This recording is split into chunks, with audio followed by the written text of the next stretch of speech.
Hey y'all, welcome back to Happily Hester After. So I got to talk about this 2-week wait because what else do I have to do? Today though, for real though, I wanted to talk to you guys about some of the symptoms that I've experienced during this wait because it's an important thing to talk about, and I know a lot of women are out there like, dang, what I'm going through, is this normal? Like, is this supposed to happen? So I don't have all the answers, but I can talk to you guys about some of the things that I've experienced, some of the things that I've talked to women in my groups about that they've also experienced as well, and how I've handled it and everything. Before I get started on that, I do want to say one of the biggest and most valuable tips that I can have for anybody who is in the midst of doing IVF, especially if you're like in it, like you did your transfer, retrieval, all that, is to go on Facebook, and there are IVF support groups. Join them. They help so much. There's like Christian ones, there's ones for whatever specific month you're trying to do your transfer in. Like there are groups out there, and these women, when I tell you, like, okay, so first of all, everybody already knows how the healthcare system is.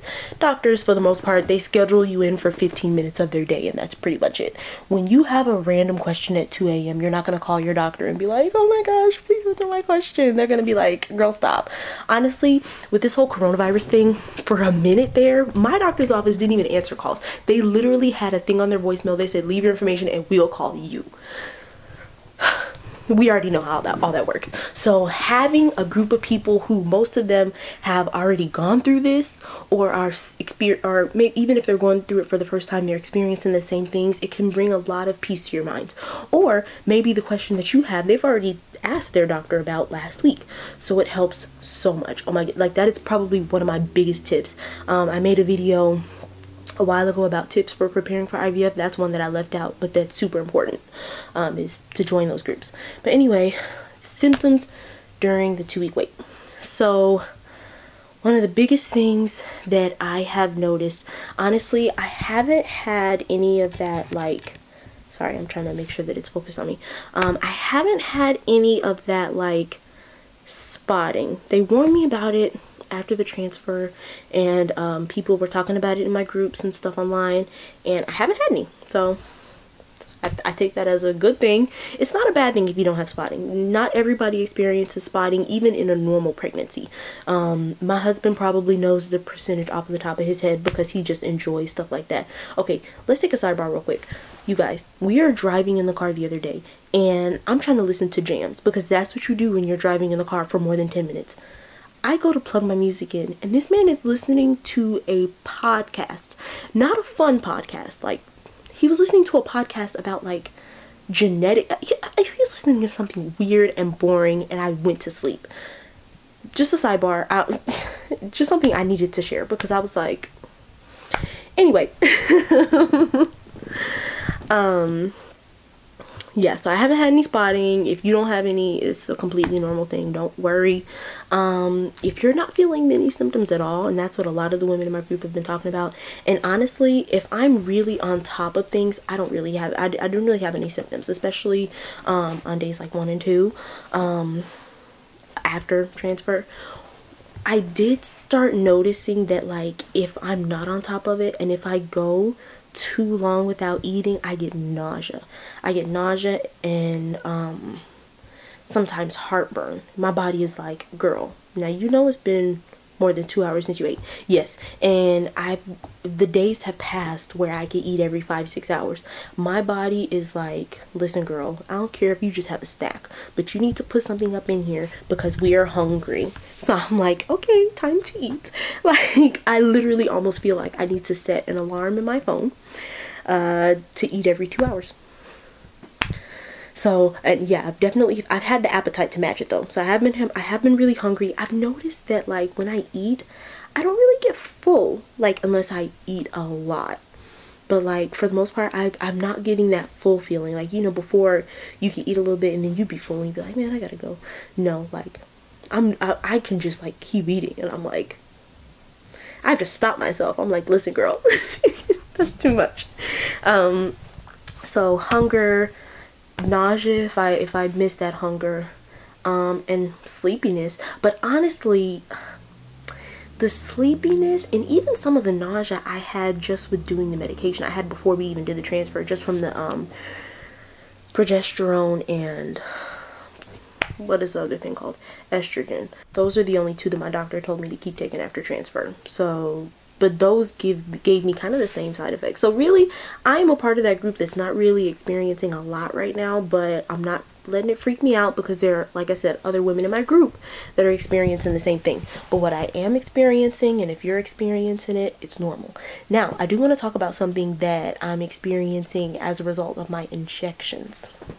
Now, the first thing is that with this progesterone, like if you're doing PIO, progesterone and oil, and you're doing those injections into your backside every day, one thing that I have noticed is that it is starting to get sore back there. Like, it don't matter if you know, walk around afterwards and heat the area and all that, yada, yada, yada, yada. After a while, when you're hitting the same spot, even if it's every other day, you start running out of new spots to hit. So it's just gonna get sore, period. You know, people keep saying, oh, you have to do this, and they want, and listen, girl, it's inevitable. I have come to realize and accept that it is inevitable. So one weird thing that started happening though was that I went to go scratch. You know how when you scratch your skin, like you can feel yourself scratching your skin? There's a spot on my, it's not even where I normally do the injections. It's like between the two sides. It's like the middle of my bag. I don't want to show you guys because that's personal because those things are done on my bottom. So I mean towards the top, but anyway, okay, so anyway, when I scratch that part, I don't really feel it. Like, it's not like it's like super numb, but like I was like, what? I was freaking out. I've been using one of those lidocaine sprays to help with the numbness. So at first I was freaking out. I was like, oh my gosh, maybe I shouldn't be using this after transfer. Maybe it's making my skin like immune to pain. Oh my gosh. So of course I went on my group and I was like, ladies, what is happening? One lady was like, listen girl, it's fine, you just get numb spots sometime. Honestly, I noticed after my transfer I had numb spots for months. I was like, what, girl, stop. But it's completely normal. So if something like that happens to you, don't freak out. It's a normal thing. Like, the things our bodies are going through right now. I'm just done. But those are like the main things that I've been experiencing with it. Like I said, I haven't been having a bunch of super crazy symptoms. So we're just gonna see, you know, what the beta leads up to later on in the week. Technically it's not even a 2-week wait, it's more of a 10-day wait, but we'll see what it ends up at in the 10 days. I'm really not worried, you guys, because I still feel the symptoms that I do feel, and those are symptoms that I remember feeling when I was pregnant before. So keeping faith, I'm being positive, and I just want to make sure that I'm here to let you guys know that are going through this, if you're experiencing these symptoms, it is normal. You are not a freak. You are not a weirdo. You're a good girl. So anyway, you guys, thank you so much for watching this video. If you have any other questions, concerns, especially about the IVF process, as always, comment below, let me know. I'll try to get back to you and answer your question as soon as possible, either in a future video or just in the comments. If you have any other videos that you want to see us make, comment below, all that. Make sure you subscribe, hit that bell button so you can get notifications as we continue about this process, and so you can hear about the beta results.